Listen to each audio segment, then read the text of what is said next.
বিবেক বুদ্ধি জ্ঞান গরিমা দিয়ে দুনিয়ায় পাঠিয়েছেন।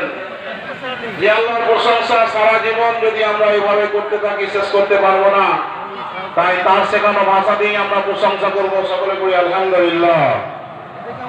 তারপরে পরেই তারই প্রেরিত দূত, মানব কুলের শ্রেষ্ঠ মানব, নবী কুলের শিরোমণি, আকাই নামদার দাস্তারে মাদানী আহমদ মুস্তাফা মুহাম্মদুর রাসূলুল্লাহ সাল্লাল্লাহু আলাইহি ওয়াসাল্লামের উপর অগণন দুরূদ ও সালাম শান্তির ধারা বর্ষিত হোক, আমিন।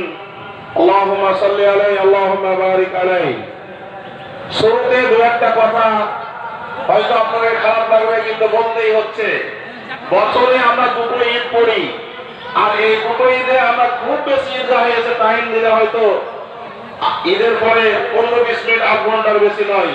এই সামান্য টাইমটুকু আপনারা ঈদগাহে দিতে পারেন না। যেমন সালাম ফিরা শুরু হয়, সঙ্গে সঙ্গে আপনাদেরকে যেন শয়তান ছেড়ে নিয়ে বাইরে করে দেয়, উঠে পালানোর তোড়জোড় শুরু হয়ে যায়।